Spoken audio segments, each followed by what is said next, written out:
welcome to all our viewers and welcome to a new episode of Africa Today, our show bringing you all the latest news and events from all around the Black continent. I'm Angie Meher joining you for today's edition of our show. We begin straight away with a look at the news making the headlines, beginning with mounting pressure which is accelerating on African countries due to the rising oil prices as tensions around the Strait of Hormuz continue. 246 million barrels have been wiped from the global oil inventories. We have the details. African economies are facing mounting pressure from rising global oil prices as tensions around the Strait of Hormuz continue to disrupt energy markets and tighten global fuel supplies. 246 million barrels were wiped from the global oil inventories as the Strait of Hormuz crisis threatens African fuel markets. The International Energy Agency IEA reported that the global oil inventories have rapidly declined since the conflict began. Africa heavily depends on imported fuel. It is facing increasing costs, heightened inflation, and deeper vulnerability as the Middle Eastern fuel exports fall sharply. In April, fuel exports to Africa fell by about 430,000 barrels per day, severely impacting the continent compared to Europe, which meets most of its fuel needs domestically.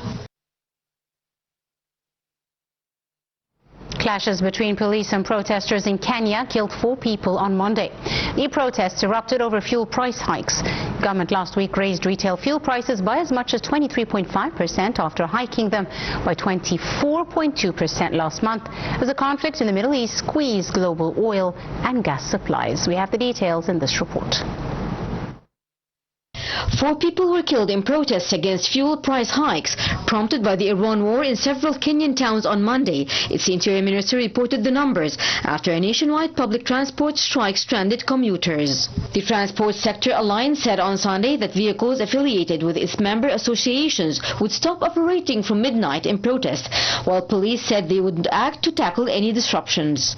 Kenya's Energy and Petroleum Regulatory Authority last week raised retail fuel prices by as much as 23.5% after hiking them by 24.2% last month as the conflict in the Middle East squeezed global oil and gas supplies. Earlier, the finance minister said the current prices were already subsidized. A meeting of the transport and energy ministers with public transport operators late on Monday to discuss a solution yielded little breakthrough, with the association accepting a proposal from the government that it would bridge this disparity between the diesel and kerosene prices to prevent adulteration. However, they disagreed on the extent to which the prices could reduce, with the associations asking for 46 shillings per litre. On Monday morning, roads into the capital Nairobi were blocked by striking transport operators and scattered groups of protesters. Police fired tear gas in some areas while some protesters lit tires to cut access to key roads. This worsened congestion and left many commuters stranded. In Mombasa, Kenya's main port city, the strike raised fears of supply chain delays. Kenya imports nearly all its fuel products from the Middle East via government-to-government deals with Gulf suppliers. The fuel price hike has sharply raised transport fares and pushed up the cost of basic goods, deepening pressure on households already struggling with the high cost of living.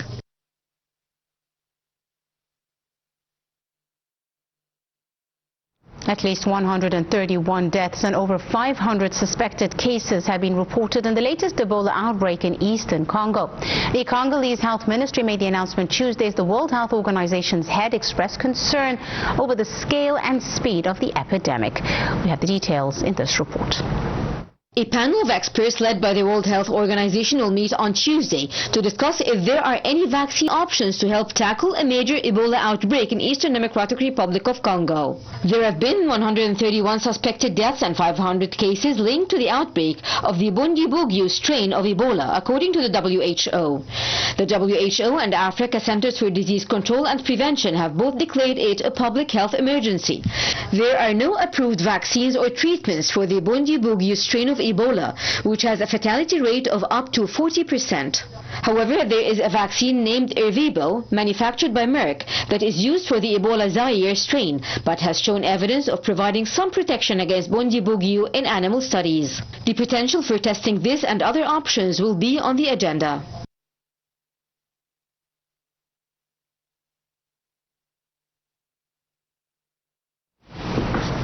For more on this, we're now delighted to be joined over the telephone by Dr. Islam Anan, the Professor of Pharma Economy and Epidemiology. Dr. Islam, good afternoon to you, sir. Good afternoon, Ms. Angie. Pleasure to be with you on Nile. It's a pleasure to have you with us. And of course, Dr. Islam, quite an escalating situation. What do you see the significance of the World Health Organization declaring this latest Ebola outbreak in the DRC and Uganda as a public health emergency of international concern? So if we are talking about why the WHO or the World Health Organization declared the global emergency, it's because we are now facing a strain from Ebola, which currently got no approved vaccine for this strain. And as well, there is no strain-specific treatment for it. And third one is cases are spreading across borders. We can see now after Congo that we do have cases in Uganda. Uganda, yes. And as well, yes, the outbreak is happening in areas which is affected by conflicts. There's population movement and there's weak surveillance infrastructure. However, it's very important to emphasize that this is not a pandemic. The extraordinary international health threat is just because of the above reasons, but still it's under control. We've been faced with Ebola strains from the 70s, but unfortunately we are faced now with a new strain. As you know, the first strain, which is caused the 206 and 213 epidemic was from Ebola Zaire. But currently the new strain, which is we are facing, it's a new one, and we don't have any anticipation of that strain to be spreading like we are faced with the Ebola strain, which is currently under surveillance, and we do have a lot of mortality, unfortunately, from that. Right. So now, Dr. Islam, if I understand this correctly, the Bundibugyo strain, which is the new strain. Yes. Now, this, of course, is obviously a new strain, which is different from the previous strains of the specific disease. What are the challenges now with regards to diagnostic testing, treatment, the study of this new strain in order to reach some sort of vaccination? Okay, so we do have a vaccine, but it's for the ear strain. For Bundibugyo, we don't have any vaccine, unfortunately. Yes. And we do have, by the way, two other strains. We do have the Sudan Ebola virus, and we have the Typhus Ebola virus as well. Currently, the one we are having, which is Ervebo, the Ervebo is the vaccine for the ear, is not approved for Bundibugyo strain. We do have experimental vaccine research ongoing currently for the Bundibugyo. It's involving Moderna, involving the University of Oxford. However, we're still in phase 2. It means we need maybe 3 to 4 years to see a vaccine on ground. If they were not going to fasten the vaccine process like we've witnessed in COVID. And I really hope we don't fasten the process of the vaccine, let them take their time, and we are sure of the safety, efficacy of the vaccine. However, it raises a big concern why so far we don't have any good research and development for Ebola, unlike the other viruses spreading. It's been killing a lot of African natives in Uganda, in Congo since the 70s, and we have a very weak research and development despite all the efforts from Gavi, which is the Vaccine Alliance for the WHO, even CP, the UNICEF. They are trying to close the gap, but funding for Ebola is still very limited and very neglected. especially for Ebola, for HIV, and the bigger concern now is that some infectious diseases, when you leave neglected like that, at a certain point of time, it can evolve.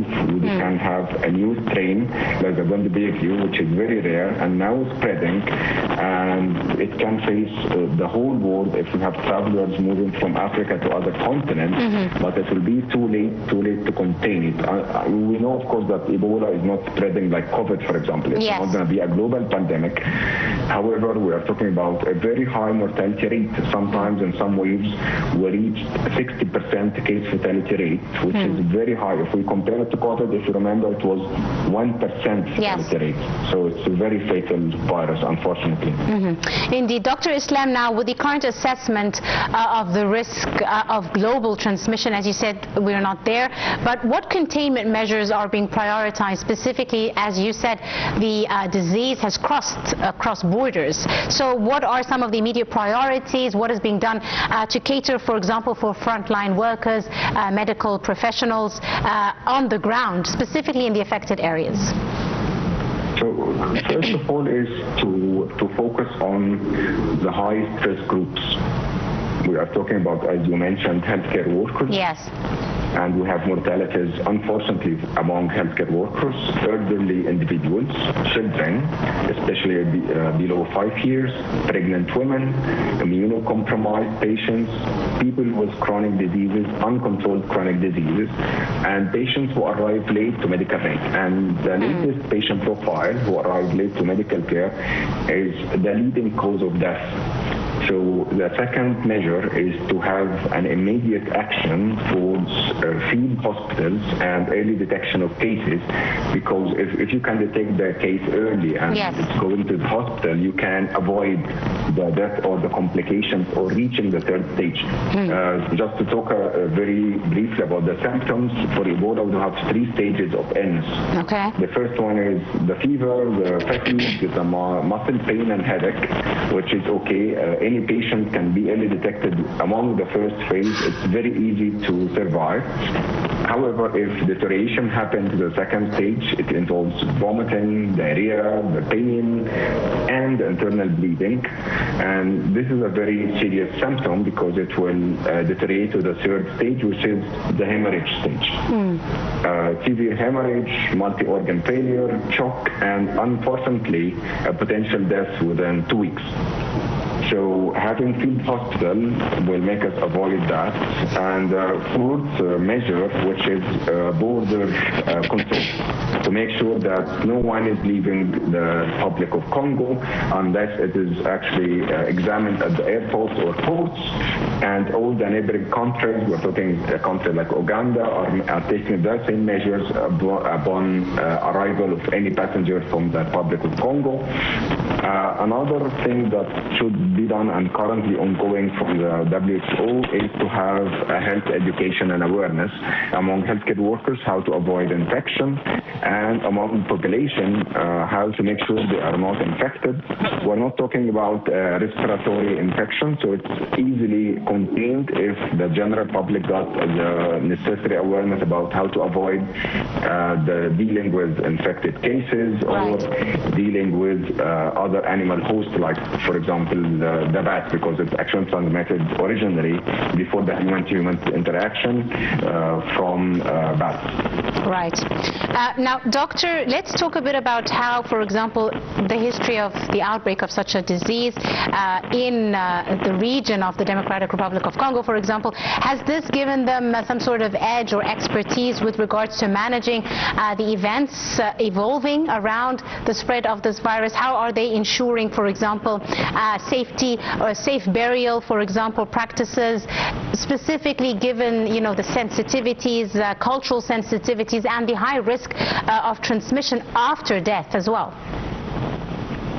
So, as exactly said in your introduction, Ebola was first discovered in 1976. It's not a new virus. And it was named Ebola after Ebola River in Zaire, which is currently Congo. Yes.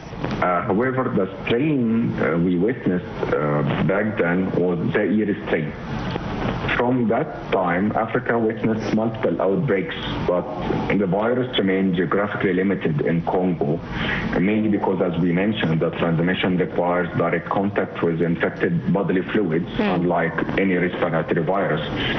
And after that, as we mentioned, in 2013, we had the biggest outbreak.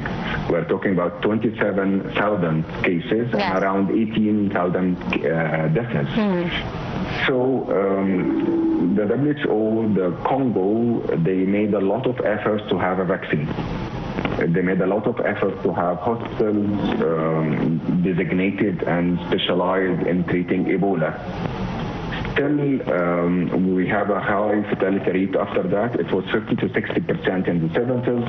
After that, in 2010 and 2020, we reached an average of 30 to 35% fatality, so we can see an improvement. Yes. However, we were not anticipating at all that a very rare strain, like the one we are facing currently, to be the one making the outbreak. And the biggest fear among all the international organizations, if the current strain will spread like 2013 to involve thousands of people, reaching 10 to 20,000. And we hope this will never happen. Absolutely right. We'll have to leave it at that. We have run out of time. Dr. Islam Anan, Professor of Pharma Economy and Health Policy Consultant, many thanks, sir, for your time and your insight and for joining us this afternoon. And that wraps up today's edition of Africa Today. You're in the company of myself, Angie Meher. Thank you for watching.